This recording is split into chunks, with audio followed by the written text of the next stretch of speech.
Hi friends, welcome back to our channel Pavani Chidipi. అందరూ ఎలా ఉన్నారండి? బాగున్నారా? నేనైతే చాలా బాగున్నాను. ఫస్ట్ టైం మన ఛానల్ని ఎవరైతే చూస్తున్నారో వాళ్ళు ఇంకా సబ్స్క్రైబ్ చేసుకోకపోతే నా ఛానల్ని సబ్స్క్రైబ్ చేసుకుని సపోర్ట్ చేయండి. ఈరోజు వీడియోలో రాగి పిండితో ఒక హెల్దీ అయిన లడ్డు రెసిపీని మీ అందరికీ సింపుల్ ప్రాసెస్లో చేసి చూపిస్తాను. మీరైతే చూసేయండి. ముందుగా స్టవ్ వెలిగించుకుని ఒక కడాయి పెట్టుకున్న తర్వాత అందులోకి 1 టేబుల్ స్పూన్ నెయ్యి వేసుకోవాలి. ఆ నెయ్యి కొద్దిగా వేడైన తర్వాత డ్రై ఫ్రూట్స్ వేసుకున్నాను. నేను జీడిపప్పు, బాదము, అలాగే కిస్మిస్ తీసుకున్నానండి. మీ దగ్గర డ్రై ఫ్రూట్స్ అవైలబుల్గా లేకపోతే వేరుశెనగ గుళ్ళతోనైనా చేసుకోవచ్చు. ఇప్పుడు అది గోల్డెన్ బ్రౌన్ కలర్ వచ్చేంత వరకు ఫ్రై చేసుకుని ఒక గిన్నెలో తీసుకుని పక్కన పెట్టుకోవాలి. ఇప్పుడు అదే ప్యాన్లోకి మరో 2 టేబుల్ స్పూన్ల నెయ్యి వేసుకుని 1 కప్పు రాగి పిండి వేసుకుని లో ఫ్లేమ్ మీద ఫ్రై చేసుకోవాలండి.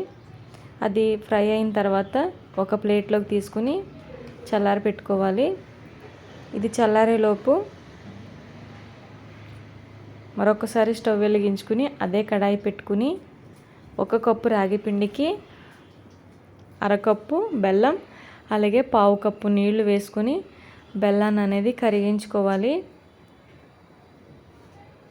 ఆ బెల్లం కొద్దిగా కరిగిన తర్వాత అందులోకి ఫ్లేవర్ కోసం 1/2 టేబుల్ స్పూన్ యాలకుల పొడి వేసుకోవాలి. మనకి ఎలాంటి పాకం రానవసరం లేదండి. ఇప్పుడు స్టవ్ ఆఫ్ చేసుకుని ఆ బెల్లం వాటర్ని స్ట్రైన్ చేసుకోవాలి.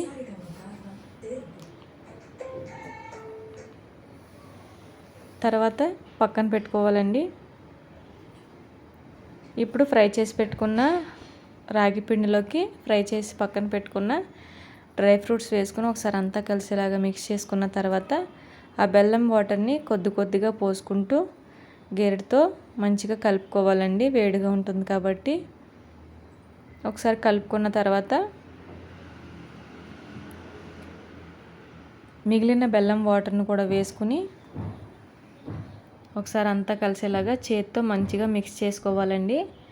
గోరువెచ్చగా ఉన్నప్పుడే మనం లడ్డూల కింద చేసుకుంటే మనకి ఎంతో టేస్టీ అయినా అలాగే హెల్దీ అయిన లడ్డు రెసిపీ అనేది రెడీ అయిపోయిందండి. మీకు కనుక నచ్చినట్లయితే మీరు కూడా తప్పకుండా ట్రై చేసి మీకు ఎలా వచ్చిందో నాకైతే కామెంట్ చేయండి.